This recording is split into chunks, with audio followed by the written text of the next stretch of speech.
everyone, and welcome to Red United TV.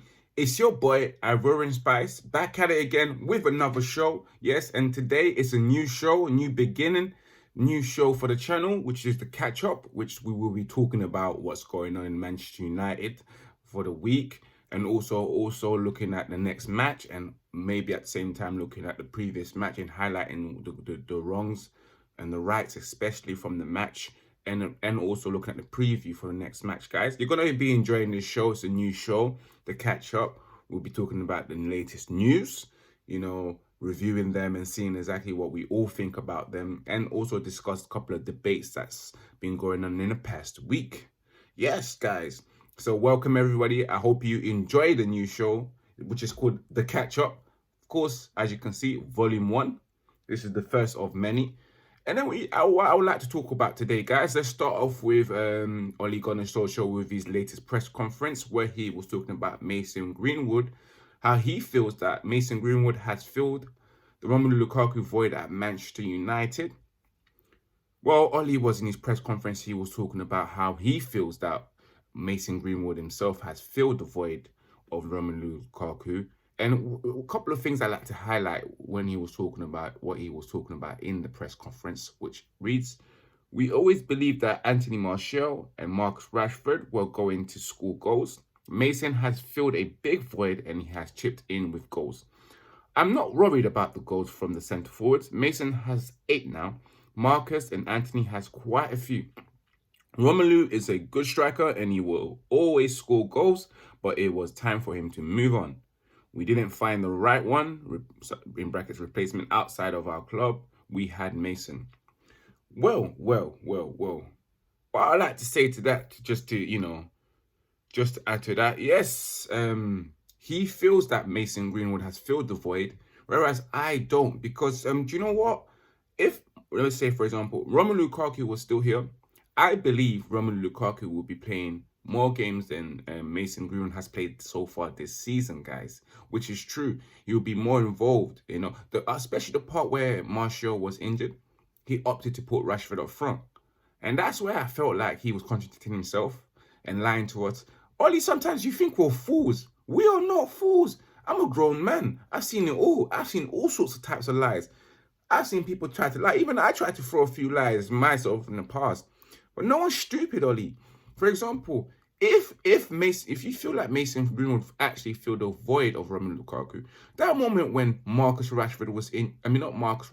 Anthony Martial was injured, you would have played Greenwood up front and left Marcus Rashford on the left wing instead of leaving Marcus Rashford in centre forward, struggling to actually make an impact, especially in the role of a striker. As you know, at that period of time, we all saw that Rashford is not a striker and he is a winger. So therefore, I don't get why our boss Ollie said he filled a void. I do kind of understand that he has filled some sort of void by chipping in a few goals, which so far I believe he's got like 6-7 goals so far. But let's not hide away that he hasn't really scored as much goals as Romelu Lukaku would have scored if he was still at Manchester United, because Romelu Lukaku does chip in quite a lot of goal. Even if some of you agree or disagree, he does do a lot in terms of goals in return. So I would like to just tell Ollie sometimes, Ollie, what are you smoking, bruv? What are you smoking? You think, well, you must be smoking some next high grade, some next type of stem of weed. I don't know if you're sniffing cocaine or, drinking some meths. I don't know, injection yourself, but sometimes you're out of your depth with the words that you say. Ollie, if I was Ollie right now, I believe that he'll be a very good politician, He'll be a very good politician. He'll be a Donald Trump or a Boris Johnson, two idiots talking nonsense coming out of their mouth about he feels that he has a most for the void. If he felt like that, he would have played Mason Greenwood a lot more times compared to what he has played this season. And let's move it up to the next topic, which is to do with January transfers. During his press conference, Ollie said that if the right player becomes available for the long term, in terms of a long-term vision for the club, then he feels that he will sign, yeah? He said that he won't be signing any player just for the 3-4 months so it can disrupt the team's chemistry. From there, guys, I actually thought we are not signing bloody no one. Yep, that's it. We're not signing no one. We are not signing no one. That there tells me that he ain't gonna sign no one because he doesn't believe that bringing in someone in for a short period. If you are a serious club, you're not bringing anyone in for a short period. You'll be looking at your summer transfer markets to see if you can bring them in January, because that's the long-term vision. If you're smart enough, if you was a true coach, a true manager, you would actually sign the players that you're looking to sign in the summer and say, let me try and bring them in January. Yeah. You're trying to agree a deal or find a plan B. Because I'm a manager. I'm a top elite manager. I would have a plan A, B, C, D, E, F for every position that I'm targeting. Yeah, but you're only gonna social. You're inexperienced. You're stupid. You don't know what you're doing. So yeah, that's bullshit. I gotta say, guys, that's actually quite bullshit of an excuse, to disrupt the team's chemistry. What chemistry? Do we have chemistry? Every time I see Manchester United, I feel like it's blind date. They don't know each other. They're playing with each other like it's the first time. Like, they'll be asking, as soon as they score a goal, they'll be asking each other, yeah, do I know you? Yeah, I swear I know you. I know you from somewhere, because all of a sudden they know each other from the moment they start scoring and the confidence is up. But the moment that we concede a goal, the confidence is down, nothing's going right, they'll be telling each other, I don't know you. You see him? I don't know him. You know me? No, you don't know me. I don't know him. No, I don't know him. Because what chemistry? We don't have chemistry. If it's a chemistry test, we'll get an F. So I don't know what Ole Gunnar was talking about. And that's something that concerns me, guys, that Ole thinks that bringing in someone will disrupt the team chemistry. And that's what tells me, guys, we are not signing anyone. We missed out on Haaland, or whether the club was interested in Haaland, because I know Manchester United as a club, they always make up excuses of not signing a player, saying that, oh, it wasn't the best interest for football, or it wasn't X, Y, and Z. They played the money, the high amount of money. And I guarantee you that the player did not do that. This is just Manchester United just giving excuses to just tell our fans that, yeah, we was in for him, but he wanted X, Y, and Z, and we didn't want to give him X, Y, and Z. We just wanted to give him A or X. Simple as. So guys, don't be fooled by anything that comes out of Manchester United lips. It's untrustworthy, All of them are bona fide politicians, just saying the things that you want to hear, yeah? That just calms you down. But in reality, that is not the truth, guys. Don't be a fool, Don't be oblivious, Ignorance is a bliss. So don't be a fool. And talking about the transfers, regarding outs, he said that he's willing to sell a couple of players, He's open to selling people like Ashley Young, finally, Rojo, and Matic. But what guarantees you that we would sell these players? Because our board takes 1 month to actually sign one player, So you'll take the whole month to sell 3 players or 1 player. So I am not convinced that we will sell anyone. Marcus Rojo will be here after January. Ashley Young will be here after January. Because if you were serious, I would have sold Ashley Young in summer. But he's not about that life. So guys, what do you think, guys? You tell me. Do you think he'll be able to sign anyone in January? And if he does, who would you like him to sign? Would it be either Christian Eriksen, or would it be Bruno Fernandes, or someone like Emre Can, who's available and we need him? Oh, I don't know. You tell me in the comments. Just tell me exactly who you think Manchester United will sign, especially Ole. Because I'm convinced that we may not get anyone just because of what he said in the press conference. And also, at the same time, we missed out on Haaland. And Manchester United are blaming Haaland for the demands. And I've got to say again, the second time this week that you have Riola coming up, telling the truth. I believe Riola in the things that he said. He said he doesn't have any problems with Woodwards and etc. They met up with Manchester United. They spoke. They dealt with Manchester United just like any other club that they dealt with. Yeah, yeah. They never asked for silly money.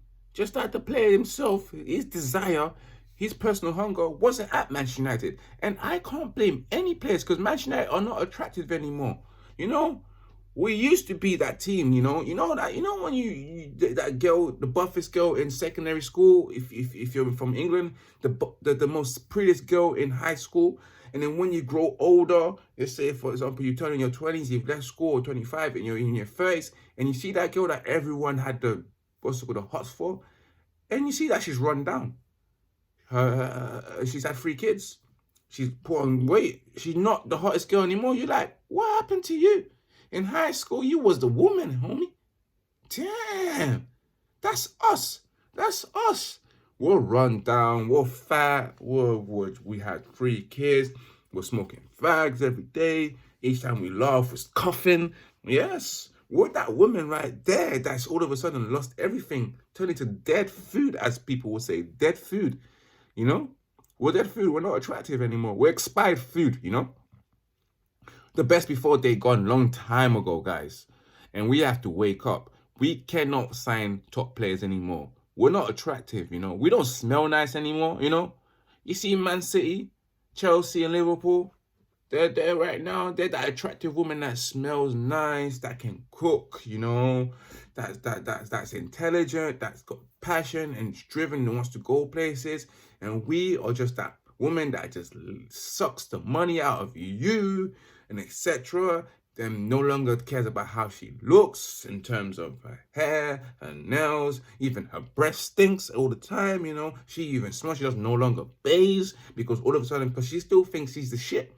When you're not. You're not. We ain't the shit, guys. We are not the shit. So, if Man United think that they can just sign players because of their name and their reputation, those days are long gone. They are gone, guys. And Riolo spoke the truth. His client picked the best club that's right for him, which is true. Dortmund is the best fit for him. I don't know why he wanted to sign Haaland when our midfield is a polo. Our midfield is a polo. There's a hole in our midfield, and they don't want to look into that and rectify problems there. And that's what makes me think Manchester United are not serious. Our midfield is like holes on the wall. Oh, okay, no. Let's just put some polyfiller. Forget the buying new plastering. Let's buy a polyfiller, and then it'll be all fine. 2 months later, the polyfiller just drops out of that hole, and you have that hole back again. Like, we have a hole in the middle. Like, it's just covering things up. Our midfield is like a broken multi-plug that's got sparks coming out of it, and that's got duct tape all over the wire, because the wires keep coming out and exposing themselves. But Manchester United will just put another duct tape over it just to say, oh no, it's fine, but the multi-plug, the sparks are coming out. No, it's fine, guys. It's fine. But no. I can smell smoke from your plug. No, it's fine. I just put some tape over it. It should be fine for the next few months or 2. Nah, I'm not. I can't take this team serious. I can't take the club serious anymore. Just covering things up. We got issues in midfield, and you want to sign a striker. I don't get it. I just don't get it. We got issues in midfield, and you want to sign a striker. We need 2 midfielders. We lost 2 midfielders in the last season, and the Herrera Fellaini. We never want to replace them at all. We got Matic who's finished. He's done. But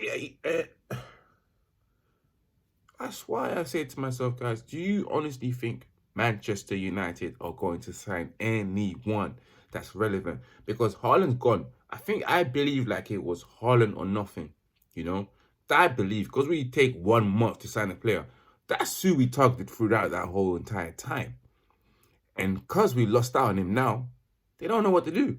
And I believe the board and our manager are clueless because they don't have a plan B or plan C like any top manager would or any normal manager would.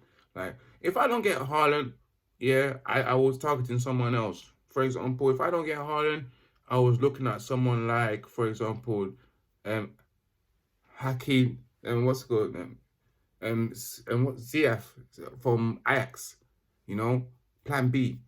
Plan C, you know, oh, I was looking at, we was also looking at, for example, if we don't get him, we was looking at maybe, for example, Zaha was our plan C. You know, that's how it works in life, you know. That's how it works.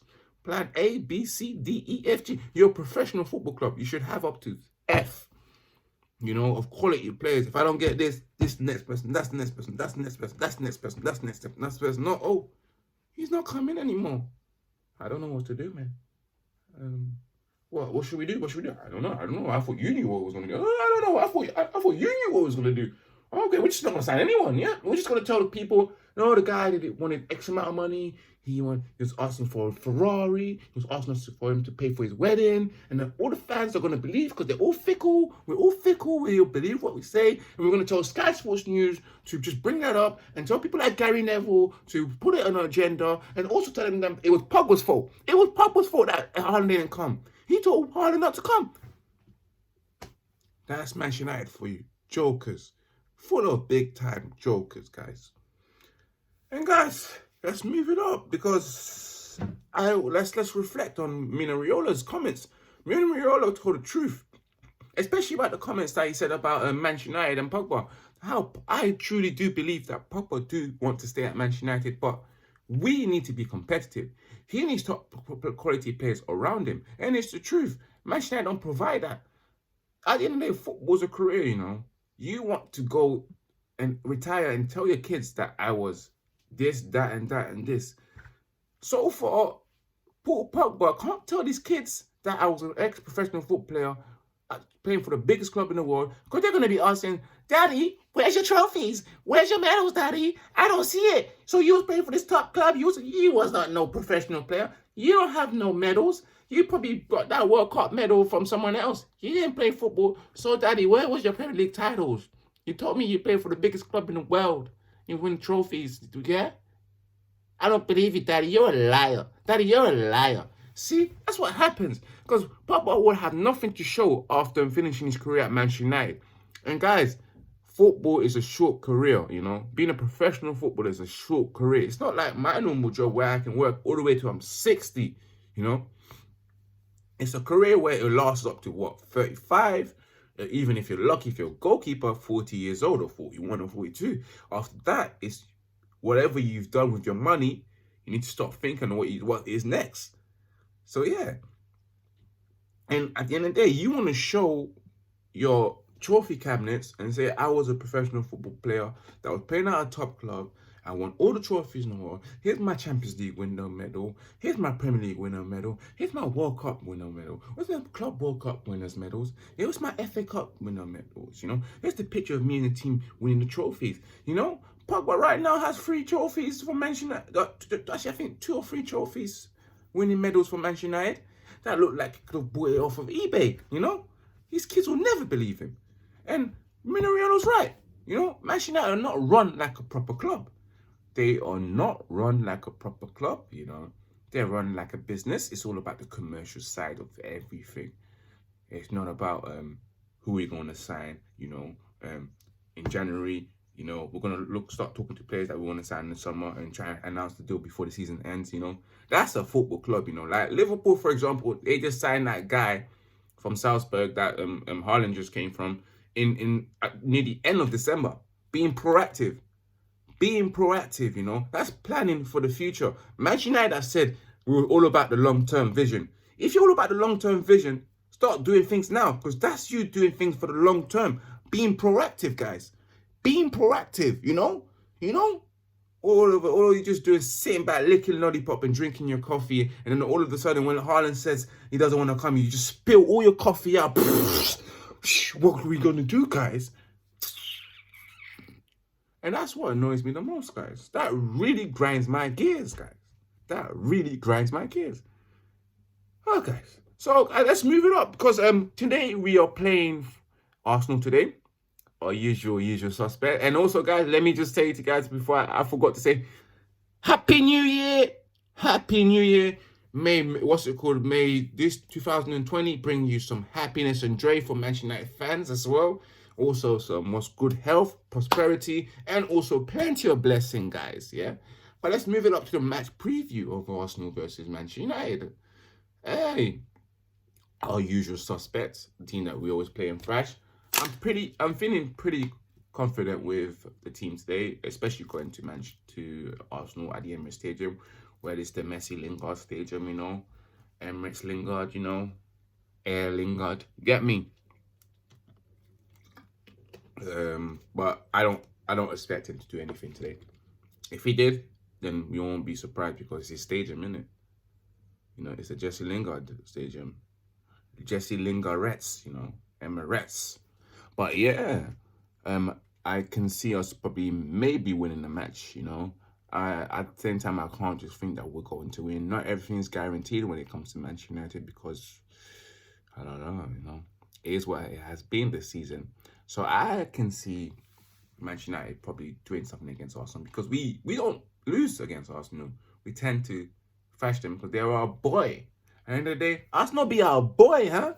You are our boy, little boy, small boy. So let's look at the lineup because I would like to see David De Gea in goal. Aaron Bissaka right back. Lindelof in centre back, and Maguire, of course, the usual pairing. If Bailly was fit and ready to go, it will be Bailly and Maguire because I feel like Bailly and Maguire would be a perfect fit.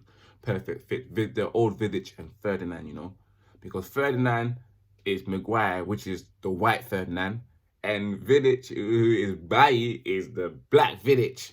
See, it's just complete opposite.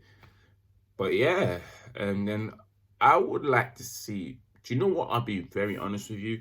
I would like to see Brandon Williams play left back, but of course, in this type of game, you need the mentality and the togetherness. So it could potentially be either Luke Shaw or Ashley Young. What can you say, guys? And in midfield, because I believe that Scott McTominay is out, it will be Fred. I have the feeling that it will be Fred and Pogba in midfield. Yeah. But I would like to see Fred, Matic, and then Pogba playing ahead. But he will definitely probably play Fred, Pogba, and Andres Pereira or Jesse Lingard. So it's going to be those guys in the midfield. Either Jesse Lingard or Andres Pereira joining those two. And in the wing, although I would like to see Mason Greenwood play at the right, I believe he'll play Daniel James for the pace because we are away and for the gameplay that he's probably going to install. And then at the same time, of course, you got your Marcus Rashford and Anthony Martial. So, guys, I'm just predicting to win 2-1. And hopefully, we just enjoy the rest of the week, you know. It will be a good day to win, to start the new year off, you know. And in a bit of a misery on our usual fans. I mean, our usual enemy. Oh, well, they're not really our enemy anymore, or rivals. That rivalry was gone a long time ago. Like, from the moment before this bid came, that rivalry was gone. Even before I left secondary school, that rivalry was gone. It's Arsenal fans who are hating on us. Guys, why do Arsenal fans hate Manchester United fans?